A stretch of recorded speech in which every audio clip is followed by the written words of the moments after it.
Você pode dizer um bom dia para a pessoa do seu lado, se você já não disse. Fala aí, bom dia. Sorria para ela. O pastor Davi orando fez referência aos meus pais, aos meus sogros. Eu sou muito grato a eles. E aos meus pais, aos meus sogros, por me amarem, por investirem na minha vida. E sou muito grato aos pastores. Eu tenho marcas na minha vida de vocês, do caráter de vocês. E eu sou muito grato a Deus por esta casa, por esta igreja. Quero que você abra o seu coração nesta manhã para aquilo que Deus vai falar conosco. A presença de Deus está aqui, o tempo de louvor foi muito especial. Ontem tivemos um tempo muito especial da presença de Deus, do mover de Deus, batismo no Espírito Santo, pessoas sendo tocadas, sendo quebrantadas, sendo curadas. E nesta manhã não será diferente, em nome de Jesus. Eu também quero declarar sobre aqueles que estão assistindo pela internet. Deus quer falar com você onde você estiver, onde você está agora, na sua casa ou em outro lugar. Queria fazer algumas perguntas para você nessa manhã. De onde você veio? Eu queria que você pensasse rapidamente. Quem é você? Por que você está neste mundo? Qual o motivo da sua vida? Qual a razão da sua existência? Qual o sentido, a direção da sua vida? Para onde você vai? Essas perguntas são perguntas que muitas vezes a gente para fazer nas nossas vidas.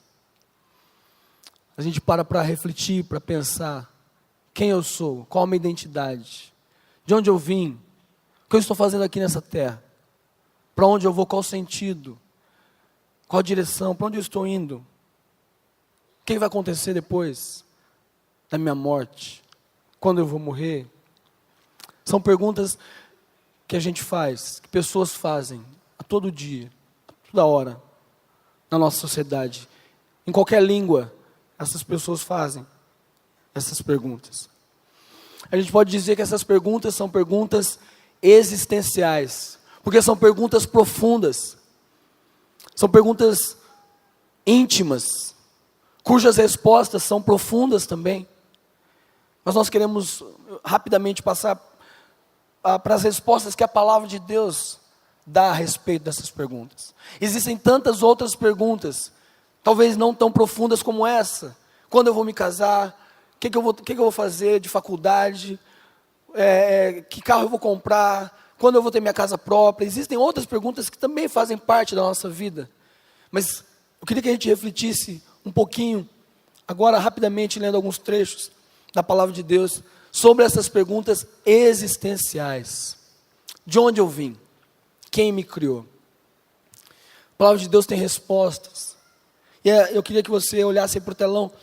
Em Gênesis 2:7, diz assim: então o Senhor Deus formou o homem do pó da terra e soprou em suas narinas o fôlego de vida, e o homem se tornou um ser vivente. Quero dizer para você, muitos sabem disso, você veio de Deus. Diz isso para a pessoa do seu lado, você veio de Deus. Deus criou você. Deus criou você. Em João 1, de 1 a 3, diz assim: no princípio era aquele que é a palavra, ele estava com Deus e era Deus. Ele estava com Deus no princípio, todas as coisas foram feitas por intermédio dele. Sem ele nada do que existe teria sido feito. Aqui fala de Jesus. Jesus estava ali na criação. Por meio dele, por meio da palavra, toda a criação foi feita. O ser humano foi criado. Nós fomos criados à imagem e semelhança de Deus. E Jó declara também em Jó 33:4, o Espírito de Deus me fez, o sopro do Todo-Poderoso me dá vida. E você vai se lembrar do Salmo 139:13, tu criaste o íntimo do meu ser e me teceste no ventre da minha mãe. São passagens da Bíblia que dizem de onde você veio, quem é você. Você foi criado por Deus. Você foi criado pelo Senhor Deus. No ventre da sua mãe, Deus teceu o seu organismo, a sua vida.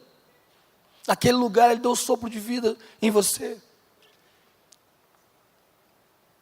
Ele criou e fez você a imagem e semelhança dele. Uma outra pergunta existencial é: quem eu sou? Colossenses 1,16. Muitos não sabem dizer quem são. Muitos têm distúrbios na sua identidade, têm distorções na sua identidade. Quem eu sou? Colossenses 1,16 diz: pois nele, em Jesus, foram criadas todas as coisas nos céus e na terra, as visíveis e as invisíveis, sejam tronos ou soberanias, poderes ou autoridades. Todas as coisas foram criadas por ele e para ele. João 1,12. Você pode anotar aí, para você refletir depois.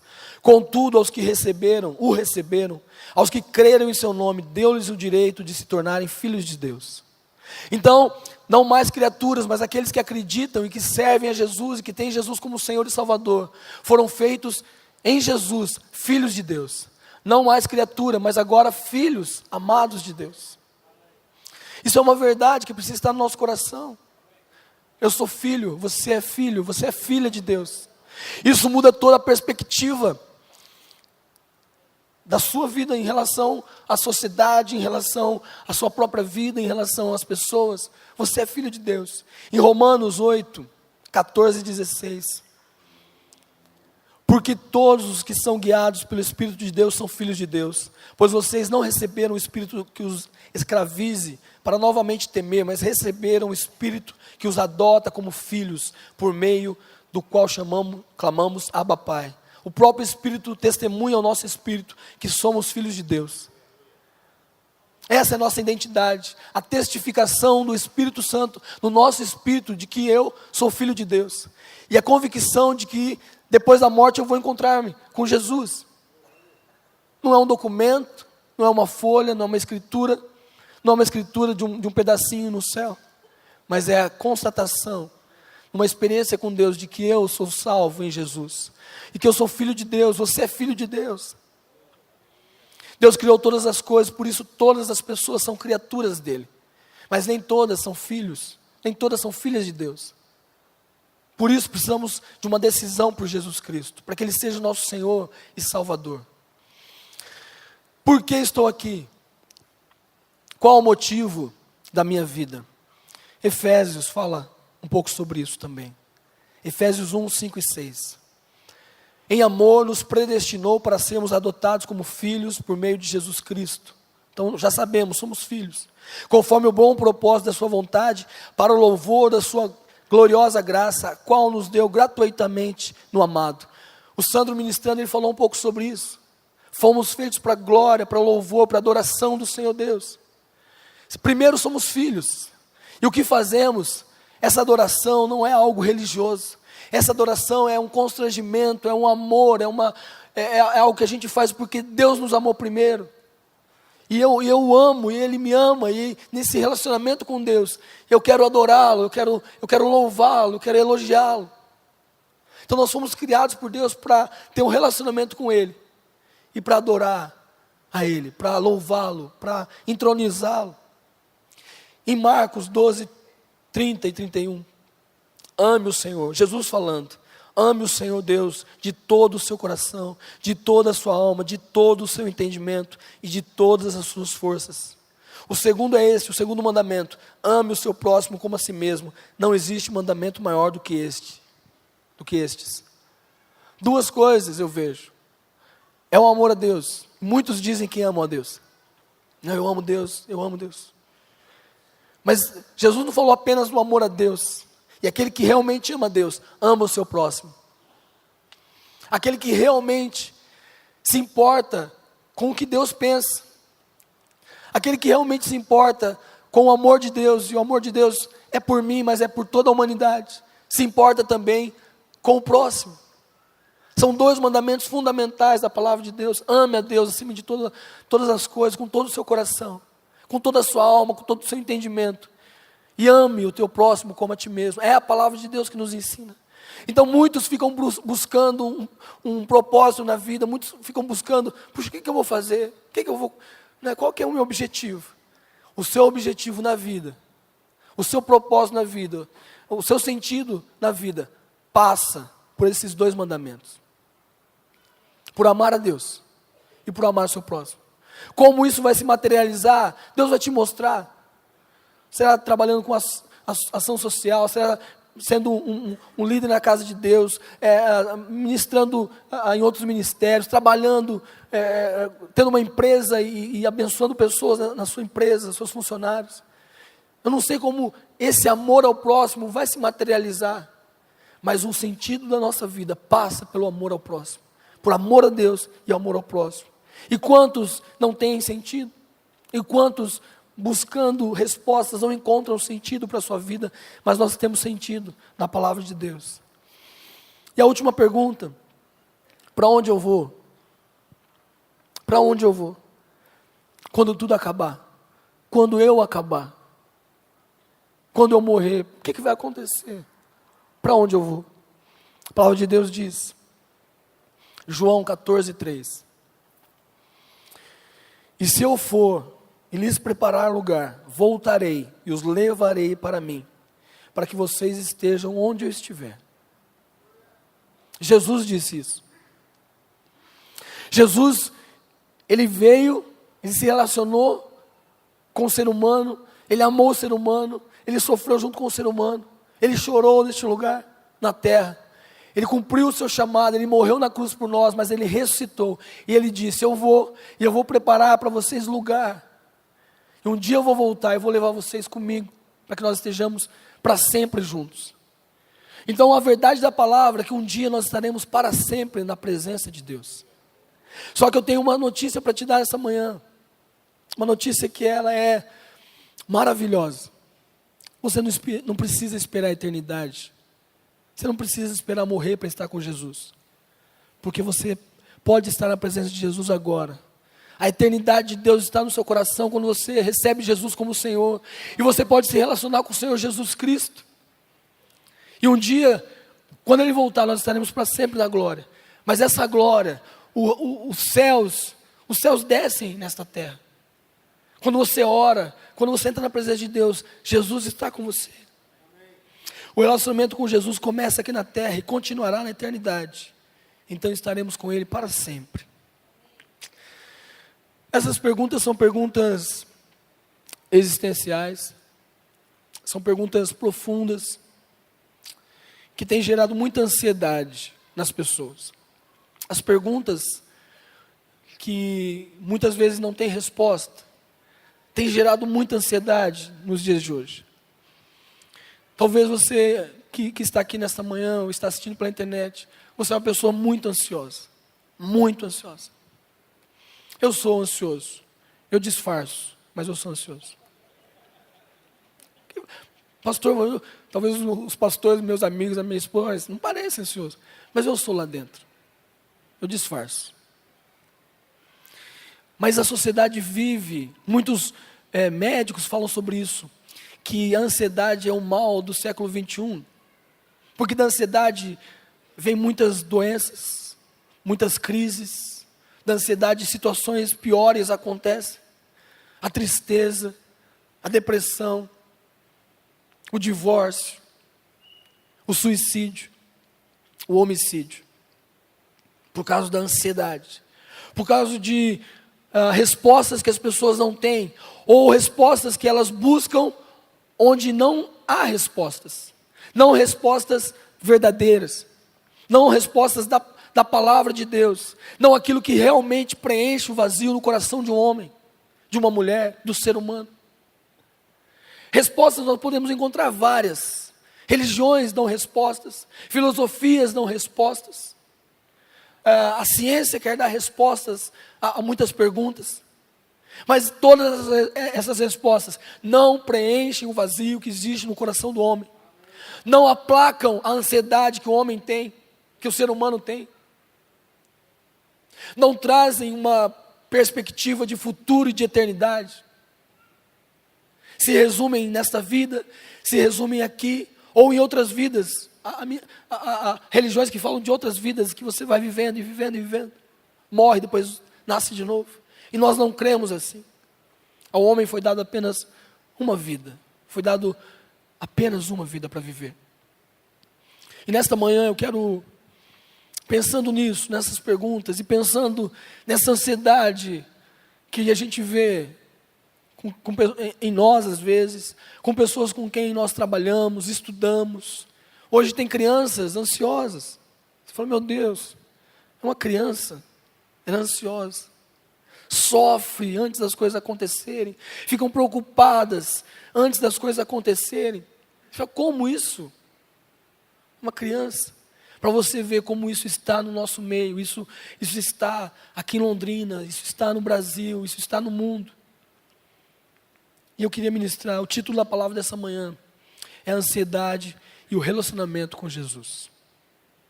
Se você está anotando, a ansiedade e o relacionamento com Jesus. Queria que você abrisse ou acompanhasse no slide. Nós queremos ler Filipenses 4, de 4 a 7. Aqui o apóstolo Paulo escreve à igreja de Filipe. E Paulo plantava igrejas e depois ele exortava, ele abençoava essas igrejas, enviando cartas. E aqui está uma carta, eu quero ler esse trecho, Filipenses 4, de 4 a 7. Alegrem-se sempre no Senhor. Novamente direi, alegrem-se, seja a amabilidade de vocês conhecida por todos. Perto está o Senhor. Não andem ansiosos por coisa alguma, mas em tudo, pela oração e súplicas e com ação de graças, apresentem seus pedidos a Deus.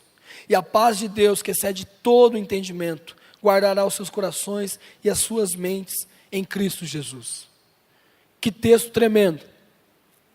Eu não sei você, mas esse texto aqui, ele é tremendo. Tem princípios, tem verdades aqui. Muitas verdades, muitos princípios, mas eu quero destacar duas posturas. Gosto muito da palavra postura. Postura tem a ver com posicionamento. Você se posiciona, você tem uma postura. Isso fala de uma posição do seu corpo, mas quando a gente está falando biblicamente, ou do nosso espírito, da nossa alma, isso fala de uma posição no espírito que você toma. Assim como é no natural, em que você tem uma postura ereta diante de uma situação, cabeça erguida diante de um problema. Há posturas que Deus tem para nós, que Ele quer que nós tenhamos. O pastor Trajano, no domingo passado, falou sobre a vida cristã. Temos na célula falado sobre disciplina, o atleta, o soldado. Então, são exemplos na palavra de Deus de posturas. E nesse texto, eu vejo duas posturas que eu quero compartilhar, quero conversar com você nessa manhã. A primeira postura, em tudo, converse com Jesus. Ore. Ore. Não importa a situação, não importa, o apóstolo está dizendo o seguinte, em tudo, pela oração e súplicas, apresente seus pedidos a Deus. Então, às vezes a gente guarda situações dentro de nós. Não conversamos com Jesus sobre aquilo, não tocamos naquele assunto, estamos ansiosos por determinada situação, por determinada coisa, por causa de determinado problema, e não falamos com Deus sobre aquilo, não rasgamos o nosso coração. E o apóstolo Paulo está dizendo, em tudo, e os pastores sempre brincam, tudo no grego significa tudo, sempre os pastores falam isso, porque é tudo, não é uma parte, não é um terço, não é metade, é tudo que te causa ansiedade, é tudo que mexe com você, é tudo que está dentro da sua mente, do seu coração. É um imperativo aqui, ele diz, não andem ansiosos. Ele diz para a gente apresentar os nossos pedidos. E é interessante, eu queria que a gente pensasse um pouquinho nessa expressão, andar ansioso. Eu fui estudar, eu estou aqui, já estaria emocionado de ministrar para vocês, mas eu estou aqui diante da minha professora de hermenêutica e homilética. Isso faz desse momento mais especial para mim. E também do meu sogro, o pastor Trajano, que também entende de grego. Eu não entendo. Né? O que eu aprendi um pouquinho na faculdade, sou formado em letras, eu vi latim, então de latim eu entendo um pouco, mas grego não. É como a gente diz, está falando grego, quer dizer, não estou entendendo nada. Mas eu fui buscar, o Novo Testamento foi escrito em grego. Eu fui buscar essa expressão andar ansioso. Eu vou tentar pronunciar essa palavra aí. Eu pesquisei, tá bom? Merinal, mais ou menos assim, é essa palavra, merinal. Esse verbo vem de uma outra palavra que significa merina. E aí eu achei muito interessante que eu nunca tinha olhado, não sabia que era isso. A gente sabe, ansiedade é preocupação, ficar ansioso é ficar preocupado com algo, em excesso, exageradamente. Mas essa palavra, ela tem, na origem dela, em grego, significa uma parte em oposição ao todo, propriamente traçada em direções opostas, dividido em partes. É como se não houvesse mais no meu coração uma direção. É como se ele estivesse dividido e cada parte indo para um lado, cada parte puxando para um lado. Quem já se sentiu assim? Em que seu coração, você não tem uma linha, são muitas coisas acontecendo ao mesmo tempo. Quem já sentiu essa ansiedade no coração? Além de mim. E isso veio, confirmou, no sentido figurado, desmoronar, porque se separou em direções diferentes. Coração dividido, coração fragmentado, desmoronado.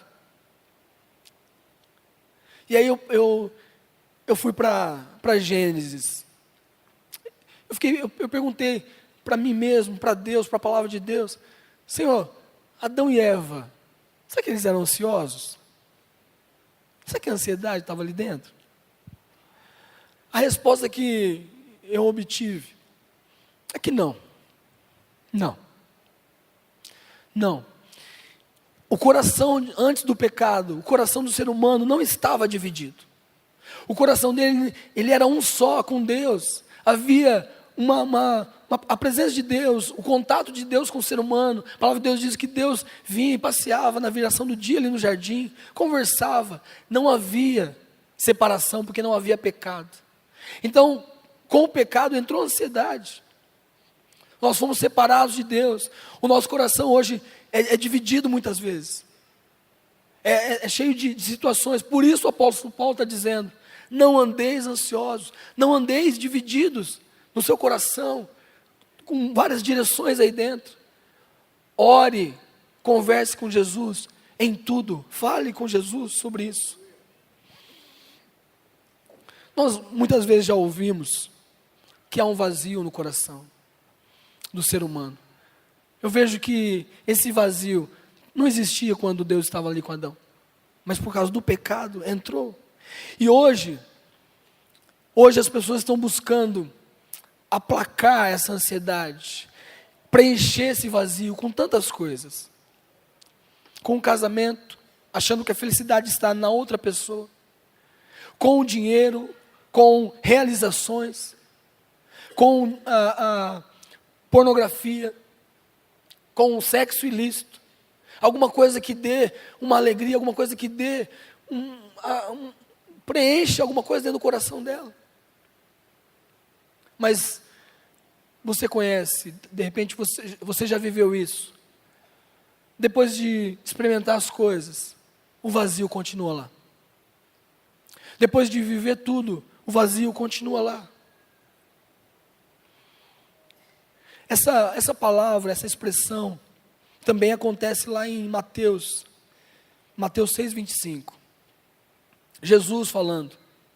Essa expressão, ansiedade ou não ficar ansioso, aparece ali. Portanto, eu lhes digo, não se preocupem, é a mesma palavra, mesma raiz, com suas próprias vidas, quanto ao comer ou beber, nem com seus próprios corpos, quanto ao que vestir. Não é a vida mais importante do que a comida, e o corpo mais importante do que a roupa? Jesus está dizendo, não fique ansioso, não se preocupe com as coisas.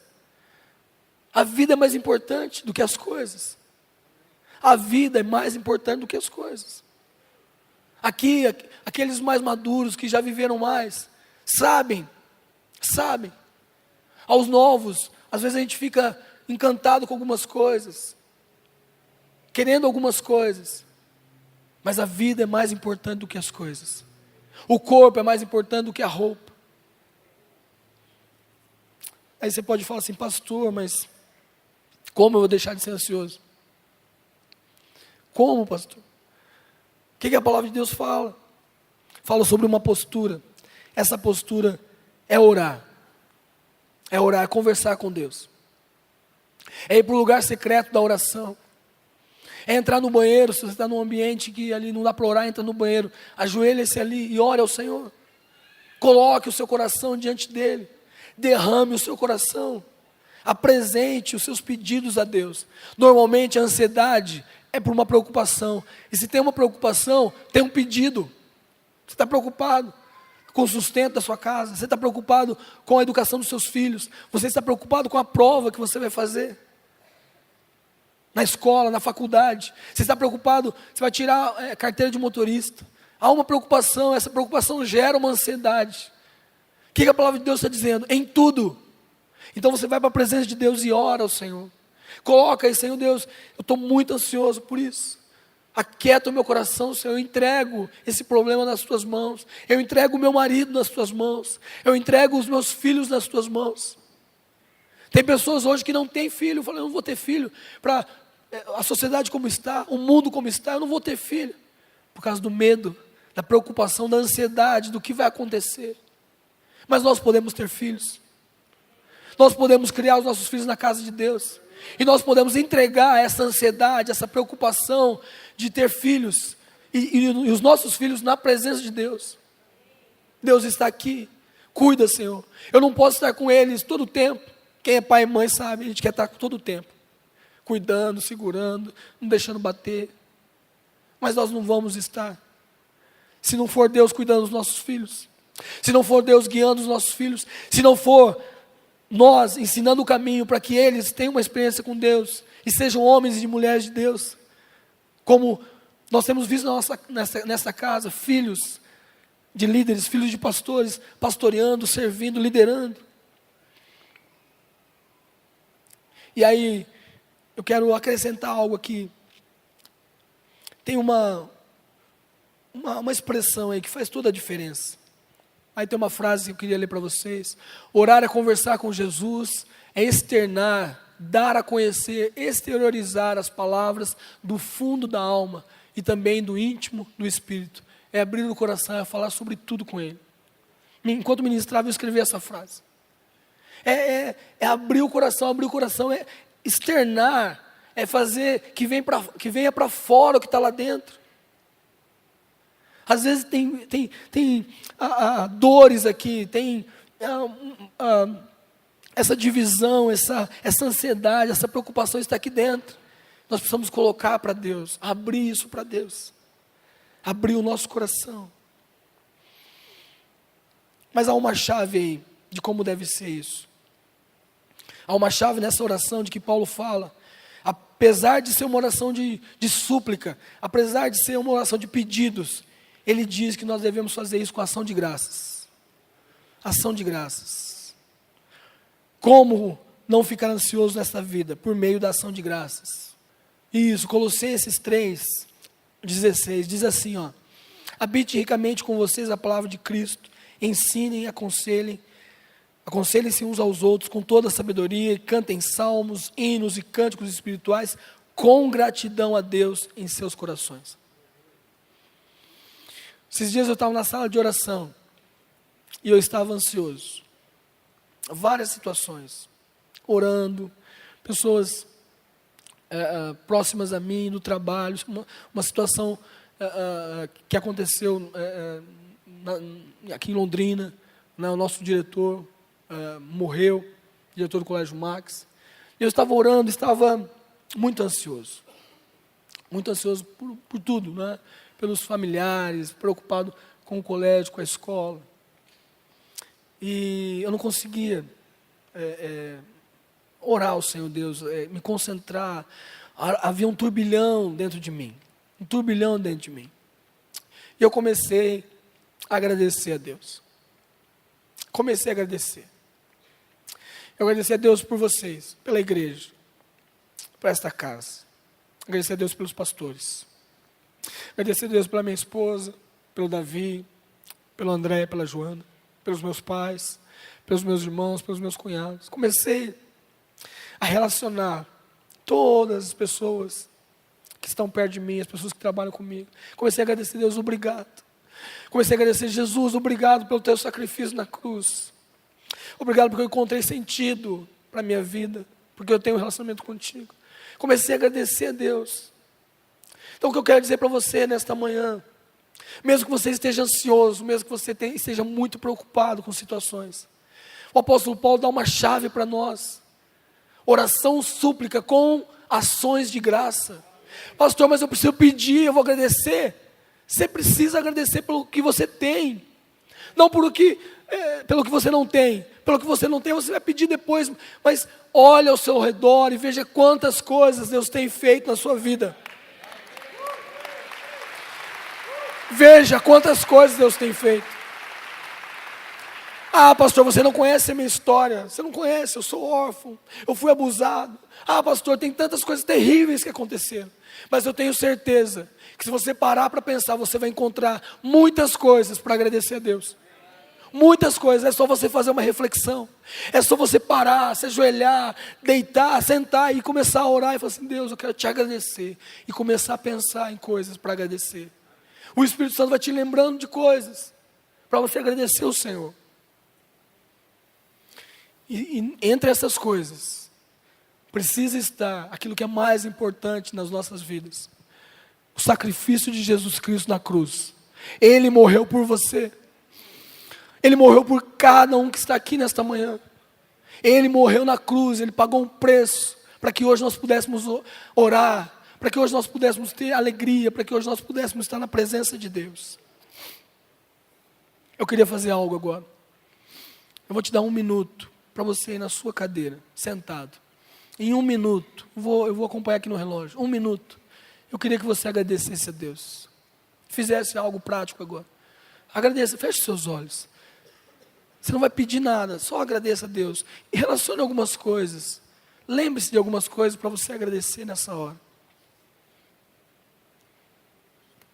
Amém. Glória a Deus. Que o que você fez agora seja uma prática na sua vida. O apóstolo Paulo está dizendo à igreja em Filipe: sejam gratos, agradeçam, orem, supliquem, façam seus pedidos a Deus com ações de graças. Ore ao Senhor, converse com Jesus. Essa é a postura que eu vi. A primeira postura. A segunda postura que eu vejo nesse texto: alegre-se no Senhor. Você pode dar um sorriso para mim? Faça esse exercício. Sorria para mim aqui. Você fala: pastor, não é fácil, hein? Não é fácil. Eu brinco na integração, não é, que de manhãzinha a gente começa a aula 8 horas. Faça sol, faça chuva, faça frio, a gente começa 8 horas. E a gente conhece, né? A gente tem relacionamento. Tem pessoas que só vão conseguir sorrir lá para as 11h30 da manhã. Você conhece alguém assim?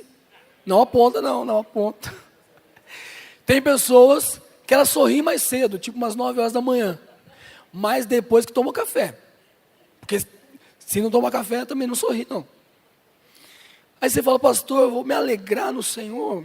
Alegre-se no Senhor. Sabe que Paulo está brincando? Sabe que Paulo estava dizendo ali: ô pessoal, vocês têm que se alegrar, vocês estão muito tristes. Vocês estão muito cabisbaixos, vocês têm que ficar felizes. Filipenses 4:4. Alegre-se sempre no Senhor. Novamente direi: alegrem-se. Alegrem-se. É isso que o apóstolo Paulo está dizendo. A palavra alegrar-se, ela é keiro. Keiro. É um verbo, uma expressão. Eu me alegro, eu estou feliz. Keiro. Fala para a pessoa do seu lado aí: keiro. Deve ser mais ou menos assim, tá? Você fala assim: pastor, de onde você tirou essa pronúncia? Você conversou com um grego? Não. Vou te dar uma dica, hein? Os estudantes, prestem atenção. Você que gosta de línguas. Tem o tradutor do Google. Você coloca a palavra lá: grego, português. Inglês, português. Francês, português. Mas tudo bem, talvez você conheça essa parte. Tem um ícone de som ali. Quando você clica naquele ícone ali, naquele botãozinho, o robozinho fala aquela palavra. Então assim, se eu errei, o problema é do robozinho, tá bom? Eu não tive tempo de conversar com meu sogro para trocar uma ideia com ele, o pastor Trajano, para ver se estava certa a pronúncia. Então fala de novo para a pessoa da direita e da esquerda. Queirou! É isso aí. O que é isso? Alegrar-se, estar feliz. Você fala, pastor, mas não tá, eu estou desempregado, pastor. Pastor, eu tirei 3 na prova de matemática. Valia 10. Pastor, minha esposa, nós estamos brigando. Pastor, coisas estão acontecendo na minha vida. Meu chefe está me chamando atenção, parece que ele está me perseguindo. Não tem feito nada de errado. Por que eu vou me alegrar? É o imperativo do apóstolo Paulo. Mas nesse imperativo você precisa notar uma coisa. Ele diz assim, ó: alegrem-se sempre no Senhor. Se a nossa alegria estiver nas coisas, se a nossa alegria estiver nas pessoas, nós seremos frustrados. Se a motivação para ficarmos felizes estiver no que o outro vai fazer por mim, no que o dinheiro vai me trazer, do que um iPhone X vai me dar, ou caminhar com um iPhone X por aí vai me dar, o status que alguma coisa vai me dar, o tênis vai me dar, a roupa vai me dar, tudo isso vai me frustrar. Tudo isso não tem som aqui dentro. Tudo isso não reproduz nada, não reproduz vida. Jesus falou, a roupa não é mais importante que o corpo. As coisas não são mais importantes do que a vida. Então a nossa alegria não está nas coisas. A nossa alegria está sempre no Senhor. Isso fala de um relacionamento com o Senhor. Lembra do título da palavra de hoje? Ansiedade, relacionamento com Jesus. A nossa alegria precisa estar no Senhor. Eu me lembro de uma situação, você vai se lembrar. Paulo e Silas, ministrando, pregando, tocando. Eles foram presos, porque eles expulsaram o demônio de uma moça, de uma escrava. E essa escrava, os donos dessa escrava ficaram muito bravos, porque essa escrava, por aquilo que ela falava, esses caras tinham dinheiro, recebiam por causa dela. E aí esses homens fermentaram e apresentaram Paulo e Silas aos magistrados naquela cidade. E Paulo e Silas foram, isso está lá em Atos, tá? Atos 16 a 25. E Paulo e Silas foram açoitados, foram maltratados e foram presos. E no cárcere, você conhece a história? Se você não conhece, o que aconteceu? Esses caras estavam ali muito machucados de terem sido açoitados, acorrentados. E a palavra de Deus diz que perto da meia-noite eles começaram a louvar a Deus. Agora eu quero que você pense comigo. Eu digo para você, eu preciso crescer mais em Deus, para eu poder estar todo machucado e louvar Jesus e cantar. A palavra de Deus diz que os outros prisioneiros ouviam Paulo e Silas cantando.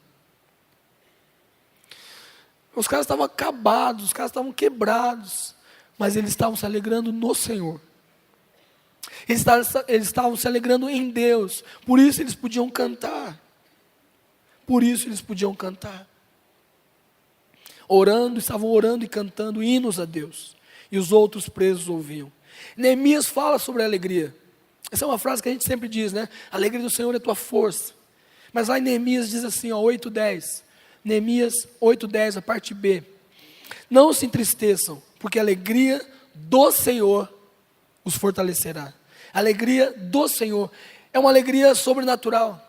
É uma alegria que transcende as situações que estão ao meu redor. Eu queria chamar o Sandro. Nós queremos fazer algo agora, cantar uma canção. Eu queria que você entendesse o que o apóstolo Paulo está dizendo para nós. Alegre-se no Senhor. Tenha contentamento no Senhor. Encontre o prazer da sua vida no Senhor. Muitos, buscando prazer em outras coisas, se frustraram tanto.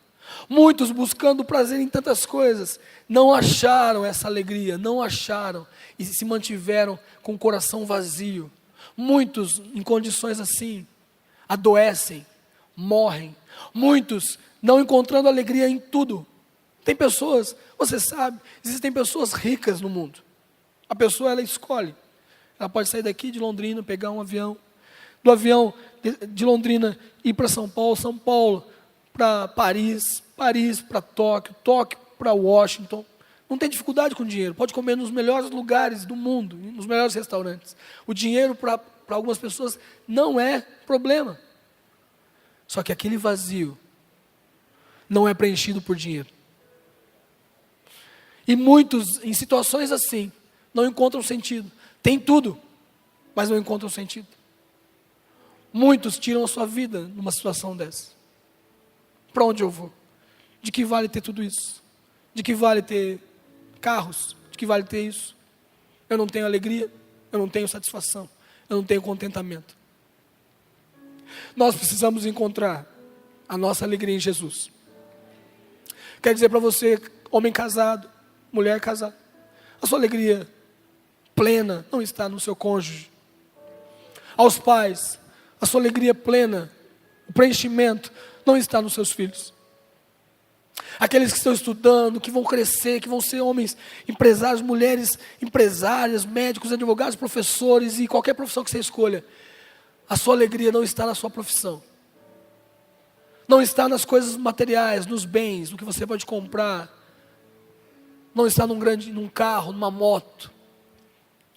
Não está no sexo. Não está nas baladas. A alegria plena, a alegria que satisfaz, está em Jesus. Está em Jesus.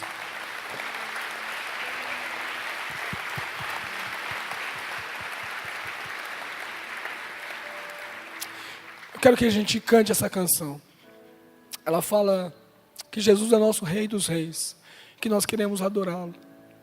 Queria que você cantasse essa canção e adorasse Jesus, buscando essa alegria no Senhor.